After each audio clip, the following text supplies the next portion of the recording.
मेरे लिए वाकई में बड़े हर्ष की बात है, बड़े गर्व की बात है कि आज के दिन में आप लोगों ने मुझे सम्मान किया। ये वाकई में, और जैसा कि यहाँ पर आए बहुत लोगों ने बताया भगत सिंह जी के बारे में, एक आप लोग बहुत अच्छी सी बात बताता हूँ। शहीद आजम भगत सिंह बहुत जिज्ञासु थे। जिज्ञासु समझते हैं, जिसके अंदर जानने की इच्छा हो। अंग्रेजी में कहते हैं सेंस ऑफ इंक्विजिटिवनेस। और प्रत्येक बच्चे, मैं चाहूंगा कि प्रत्येक बच्चे के अंदर वो जिज्ञासा जरूर हो। जब उनको सजा हुई थी तो उन्होंने अपने मित्र जयदेव उनसे अनुरोध किया था कि मुझे 10 किताबें जेल के अंदर पढ़ने के लिए भेजें।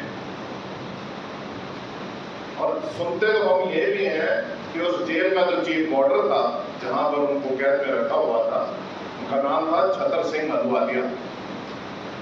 उन्होंने छतर सिंह जी को भी ये कहा कि मुझे अंतिम क्षणों में उन्होंने ये कहा था कि मुझे रेवोल्यूशनरी लेनिन की किताब दे ताकि मैं पढ़ सकूं। तो यकीन मानिए, आप देखिए उस महान शख्सियत को, जिसे पता है कि उसे फांसी की सजा होने वाली है, बावजूद उसके उनके अंदर कितनी जिज्ञासा थी, कितनी लगन थी जानने की। तो मैं जितने तमाम बच्चे यहाँ बैठे हैं, और भगवान से प्रार्थना करूंगा कि आपके अंदर भी उसी प्रकार की जिज्ञासा हो। और मैं तो कहूँगा समस्त लोग यहाँ जो बैठे हैं, उनके अंदर ये जिज्ञासा होनी चाहिए, जानने की इच्छा। तो कहते हैं क्यों? क्योंकि ये मेरा मानना है कि विद्या धन सर्वधन प्रधानम।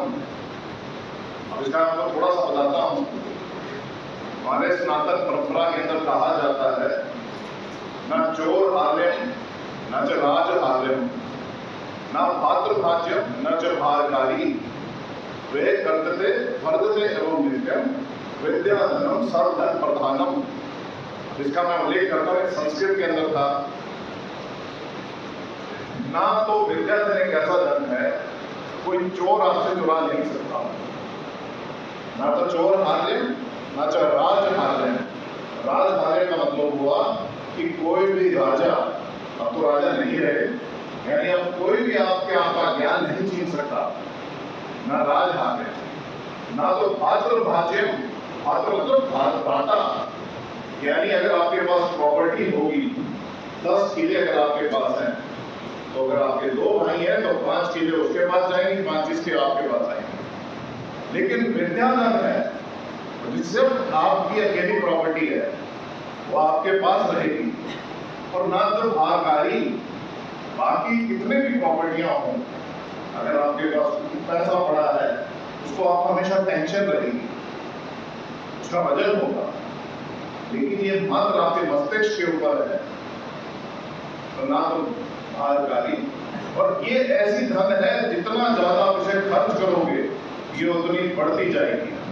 तो मैं उम्मीद करता हूं कि आप सिर्फ अगर किसी धन के लिए अगर पीछे पड़े, तो वो बच्चों होना चाहिए आपके लिए विद्या धन। और यकीन मानिए, सफलता आपके कदम चूमेगी जिस दिन आप विद्या को अपना परम मित्र मान लेंगे।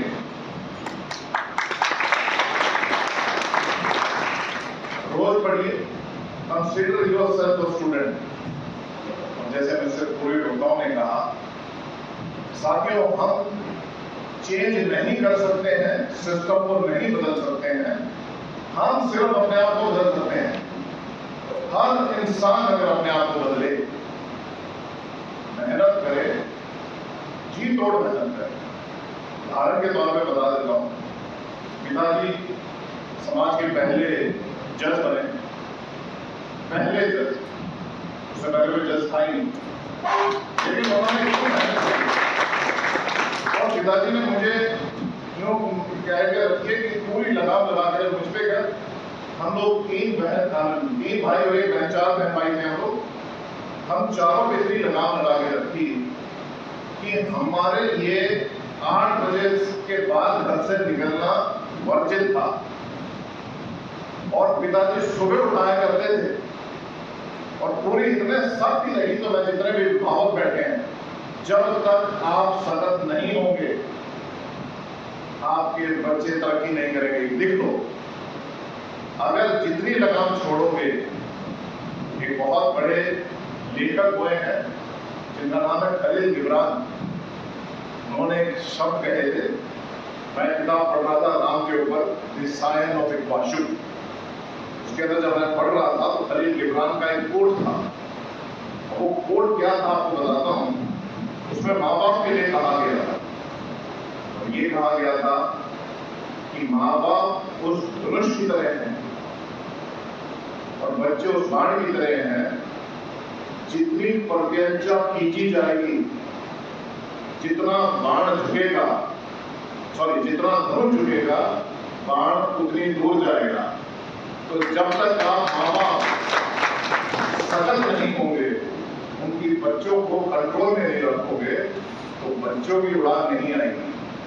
ये लिख लीजिए, जितने माँ बाप बैठे हैं, अभी बीच में हांडा साहब बैठे थे, हांडा साहब है ना, मैं इनसे बड़ा प्रभावित हुआ जब इनसे मुलाकात हुई तो उन्होंने मुझे बताया कि दो बेटियां, वो दोनों बेटियां एक MBBS कर रही है और एक IIT दिल्ली के अंदर है।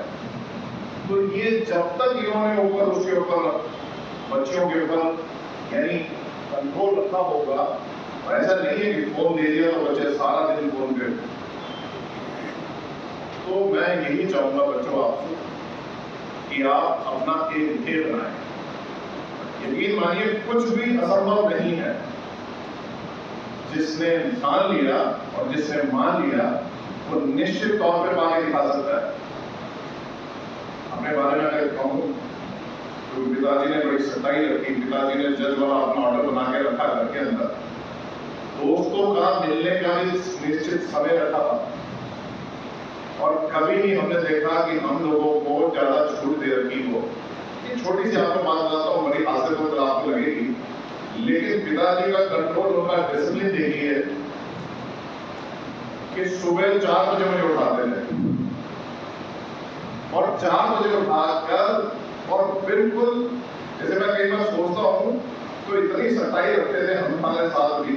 तो शायद उसी का नतीजा है कि हम जितने चारों बहन भाई हैं, बड़ी सिस्टर प्रोफेसर है लॉ में, छोटे ब्रदर मेरे इंस्पेक्टर हैं, और सबसे छोटे ब्रदर हैं वो लीगल हेड है। हम लोगों ने सभी ने LLB की, और पिताजी ने सबको एक कहा कि वो जब मुझे लगता था कि IPS अपने काम लिखूंगा, IPS सरकारी बनूंगा। 2004 के अंदर मैंने स्टेट सिविल सर्विसेज का एग्जाम किया और पहले अटेम्प्ट के अंदर मैं HCS बना। इत्तेफाकन था कि सरकार चेंज हुई और उसके कारण हम लोगों को डिले रहा। 2011 में मैंने फिर दोबारा एग्जाम दिए, क्योंकि 2004 के बाद 2011 में एग्जाम आए, यानी 9 में आए, जिसका नतीजा 2011 में। तो मैं district food and supply officer बना।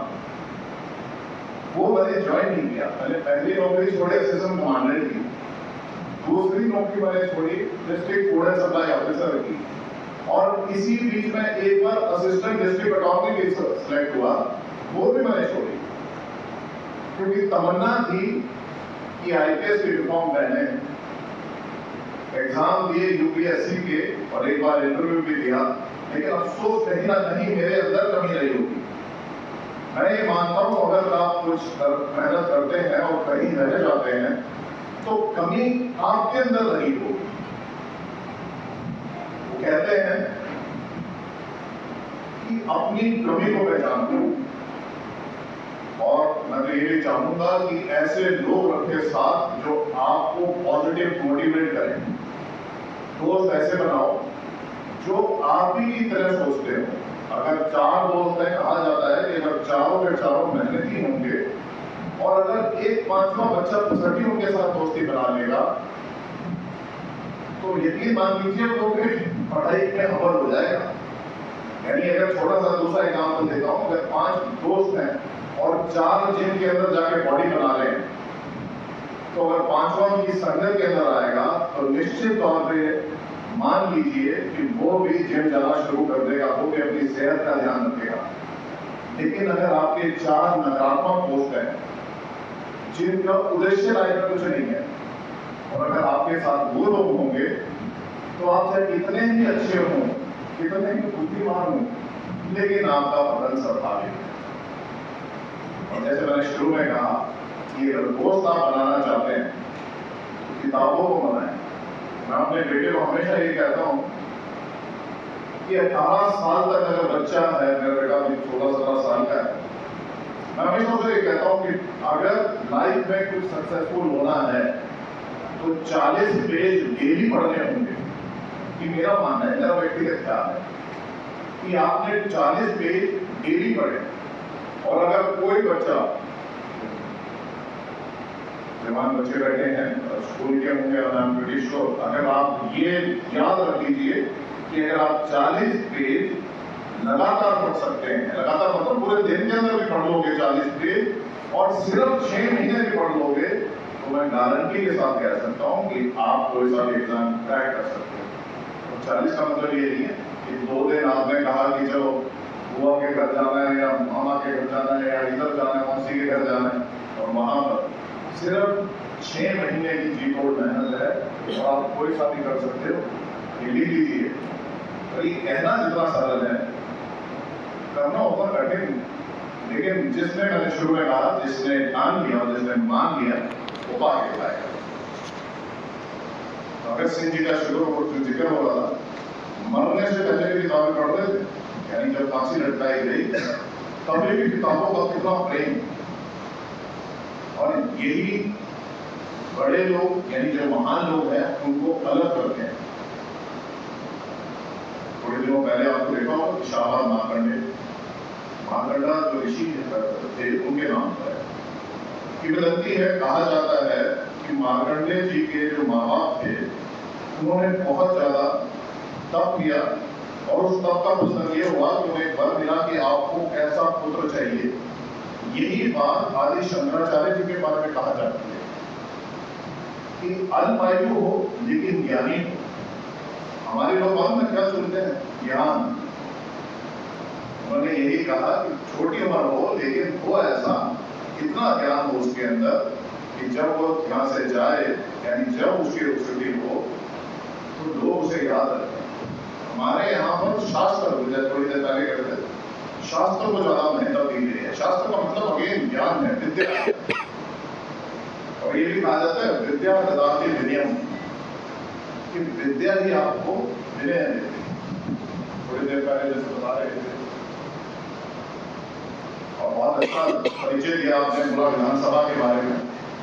मैं तो चाहूंगा कि आप सभी विधानसभा आए, देखें। उसको देखने का इंतजाम मैं करता हूं, आप जब भी हो आपके लिए बहुत अच्छा लगेगा। आपको सीट ऑफ पावर जिसे कहते हैं, कॉरिडोर्स ऑफ पावर कहा जाता है, और हमारी यहाँ पर विधानसभा को पैलेस ऑफ असेंबली कहा गया है। तो आप आए, आपका स्वागत है, आपका अभिनंदन है, आपको अच्छी तरीके से उसका दिखाया जाएगा। और फिर उन्हें आप लोगों को एक बार कहता हूं, मेहनत कीजिए, लगन के साथ कीजिए। हैंड होल्डिंग के लिए जैसा आपने कहा, मैं जब जब आपको मेरी जरूरत होगी, आप जब जब बुलाएंगे, कॉन्स्टिट्यूशन से मुझे आज भी प्यार है। कल ही मुझे किताब मिली है, कॉन्स्टिट्यूशन ऑफ इंडिया, और मैं आज भी अपने आप को कोई एक्सपर्ट नहीं मानता हूं, लेकिन मैं अपने आप को विद्यार्थी और शोधकर्ता जरूर मानता हूं।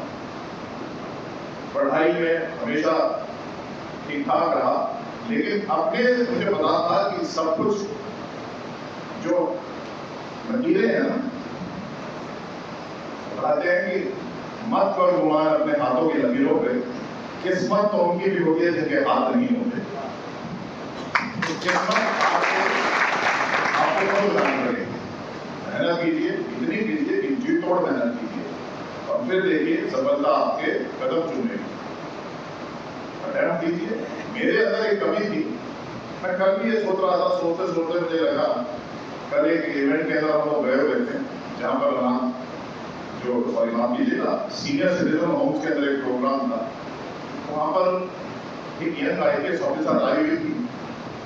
उनसे मुलाकात तो नहीं हुई क्योंकि मेरा उस समय थोड़ा रिपोर्ट था, मुझे और कहीं जाना था, लेकिन शायद मेरे अंदर ही कोई कमी थी कि मैं थोड़ी और मेहनत करता। मेरे मैक्सिमम जो आए थे 968 आए थे, और अगर 10 मार्क्स और आते तो शायद मैं अपना जो सपना था वो पूरा कर लेता। लेकिन खैर, मैं ये चाहूंगा कि आप कितनी मेहनत करें, आज भी भगवान ने बहुत कुछ दिया, और आप एक बार मेहनत करेंगे तो नौकरियां आप चूज करेंगे, आप डिसाइड करेंगे कि आपने क्या लेना है। मैं असिस्टेंट एडवोकेट जनरल भी रहा, मैं देख रहा था बहुत सारे यंग एडवोकेट्स भी आए हुए हैं। एक बार हाथ खड़ा कीजिए ताकि मुझे पता चल जाए कौन कौन जो लॉ से संबंधित है, जो एडवोकेट। तो मैं चाहूंगा जुडिशरी की तैयारी आप जरूर कीजिए, अगर आप वो है मेहनत करें। वकालत इतनी अच्छी है, मैं 12 साल एडवोकेट जनरल ऑफिस में रहा, असिस्टेंट एजी रहा, डिप्टी एजी रहा और एडिशनल एजी के पद पर भी रहा। लेकिन एक चीज और आपको बताऊं कि जितनी मेहनत आप करेंगे, मैं आज भी लॉ पढ़ता हूं, कॉन्स्टिट्यूशन की जैसे मुझे बुक मिली, मैंने घर आकर सबसे पहले उसके 2-4 पन्ने जरूर पढ़े, और मैं जितनी बार पढ़ता हूं मुझे लगता है कि मैं नया पढ़ रहा हूं। एक कभी अपने आप को एक्सपर्ट ना माने, सिर्फ विद्यार्थी माने, शोधकर्ता माने। आज भी मैं पीएचडी कर रहा हूं। नौकरी में आने के बाद मैंने नेट भी क्वालिफाई किया। नेट समझते ना, नेशनल एलिजिबिलिटी टेस्ट, यूजीसी लेता था उन दिनों, आजकल सीएसएसआर ले रहा है। तो नौकरी में आने के बाद मैंने नेट का दिया कि देखता हूं कि नेट है क्या। तो मेरा नेट क्वालिफाई है, मैं असिस्टेंट प्रोफेसर भी बन सकता हूं, और मेरा मन है कि किसी दिन आप पाएंगे कि मैं नौकरी छोड़ के असिस्टेंट प्रोफेसर लगाऊं। मुझे पता है, और मेरा शुरू से था कि अगर मैं आईपीएस में होता तो मैं मतलब अगर पुलिस ऑफिसर ना बन पाए तो मैं लेक्चरर जरूर बनता। लेकिन घर वाले चाहते थे कि मैं जुडिशियल ऑफिसर बनूं। खैर, मैं जुडिशियल ऑफिसर कभी बनना नहीं चाहता था, लेकिन मैंने मेहनत उतनी करी थी कि जब मुझे एडिशनल एजी पंजाब लगाया गया तो मैंने पंजाबी के अंदर भी 2 महीने के अंदर पंजाबी भी पास करी, 10वीं का पेपर एडिशनल किया। तो ये मेरा एक मानना है कि कुछ भी असंभव नहीं है, कुछ भी असंभव नहीं है, सिर्फ आपकी मेहनत आपके साथ है। अगर आपने मान लिया कि मैंने ये बन के दिखाया है, पावर ऑफ मैनिफेस्टेशन कहते हैं इसे, पॉजिटिव मैनिफेस्टेशन। जितना आप, संस्कृत में कहा जाता है हितो भवा ततो भवा, यानी जो आपके पास जो भाव होगा वैसा ही आप बन जाओगे। अगर आपने ठान लिया कि मैंने एक दिन, जितने भी बैठे हैं, ये बहन बैठी हैं, अगर आपने ठान लिया कि मैंने एक दिन मेंबर लेजिस्लेटिव असेंबली बनना है और आप पॉजिटिव मेहनत करें तो दुनिया की कोई ताकत नहीं रोक सकती। और कई बार मेहनत आपको जरूर करनी है, फल मिलेगा आपको जरूर। आप बहुत अच्छे वक्ता हैं और उससे पहले बहुत अच्छा बोल भी रहे हैं। तो मुझे अंदर उनके अंदर लगा कि हमारे समाज के लीडर्स तैयार हो रहे हैं, तो आपको शुभकामनाएं देता हूँ, बधाई देता हूँ।